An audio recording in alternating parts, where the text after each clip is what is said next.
Hey, Nikki here, and in this video, I'm going to take you through a short sequence of exercises using light dumbbells for elbow and shoulder health, so stay tuned.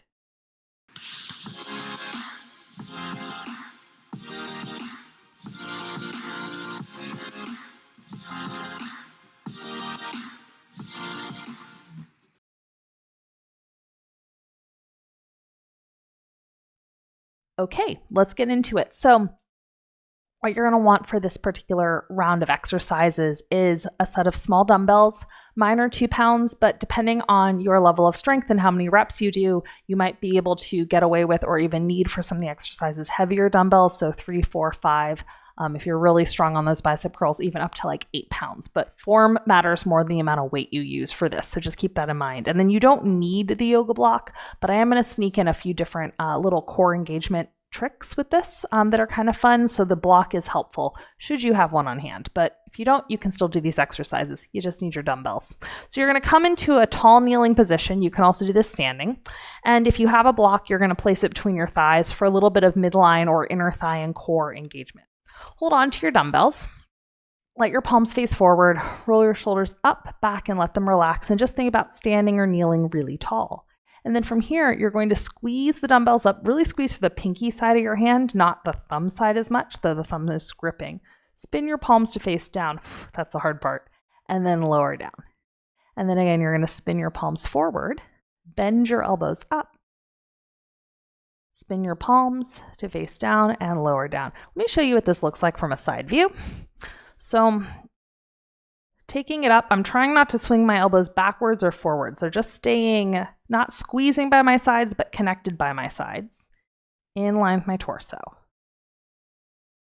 And these are tiny, but kind of tricky, at least for me. I don't know about y'all. Good. Now let's just reverse.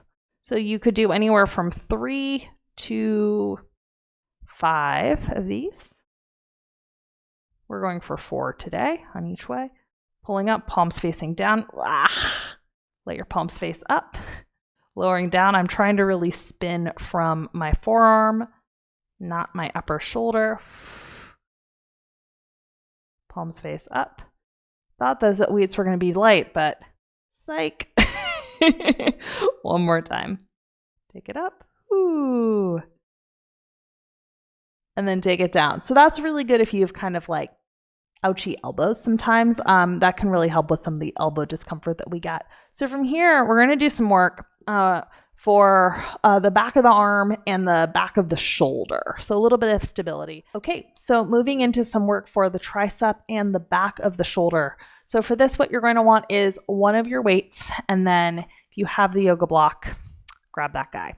So my right hand is going to have the weight, which means my right knee is going to have the yoga block. I'm going to come onto my hands and knees. Just have actually the weight close by. You don't need it quite yet. You're going to bring your weight up over your, and I'm just going to get my hair out of the way. You're going to bring your weight up over your arms and then push into your feet, and you're going to lift the left knee off so you're level through your pelvis. And then you're going to pick up the weight with your right hand, and you're going to pull the elbow back like a row. Try to stop your shoulder from tipping forward. So kind of roll it back. So the back of the arm is already quite engaged. And then you're just going to exhale, straighten the elbow, keeping it close by your side, and bring it in. So this is option A.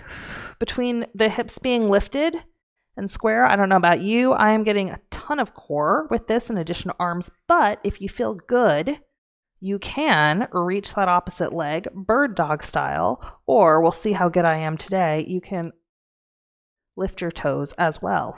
Whew. I'm going to keep my toes down, but my leg lifted. Lengthening out from tail to head.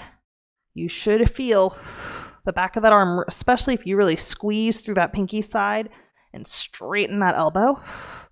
Let's go one more. And then take it down. So now the arm is going to come down, but slightly out to the side. Try to stay square. If you need to reset, just put your toes down.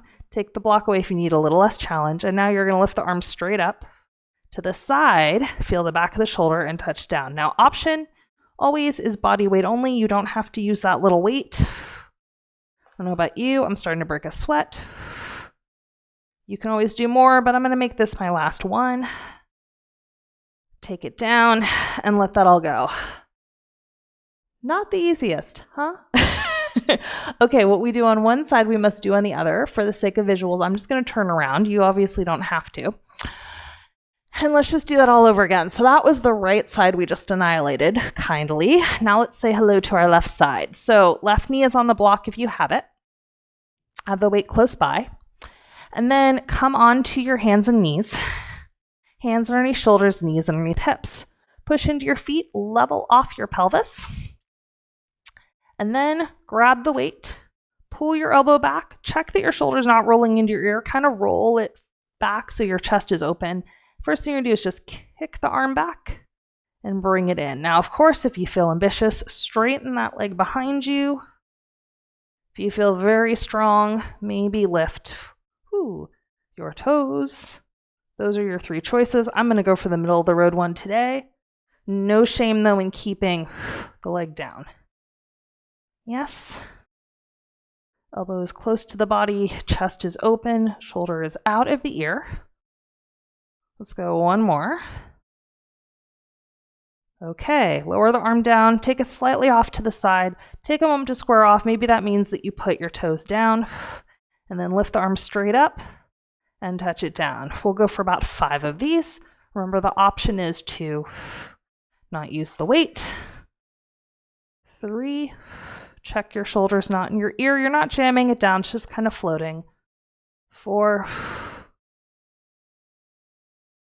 And 5. Let that all go. Ease out of that. Quick little reset after all of that shoulder work. Sit back into a child's pose, or if you can't get to full child's pose, no worries. Just even a half child's pose is great. Arms are out in front of you, elbows are straight, hands are pressing into the floor. Roll your shoulders into your ears, and then pull the elbows towards the floor and roll your shoulders away from your ears. So lift the elbows up, so shoulders roll into ears, pull the elbows towards the ground, shoulders roll out of ears. Let's just go 2 more times. Lifting and lowering. 1 more time. Lifting and lowering. Ease out of that. And of course, if you feel like you need a little bit more, you can always do additional reps or a whole nother round of all of those exercises. But all of those are really excellent for sort of tapping into those shoulder stabilizers, getting some movement through the arms and some strength through the arms in kind of novel ways that we don't use as much in daily life. So I hope you found that video helpful. If you enjoyed it, I do try to put out new videos every week for strength, stability, and then also just general ways to address pain and injury prevention. So feel free to subscribe if you're interested in that. Or I do have a newsletter that I send out once a week with extra bonus tips and additional free content. If you want in on that, the link is in the description. So appreciate you being here, and I'll catch you all later.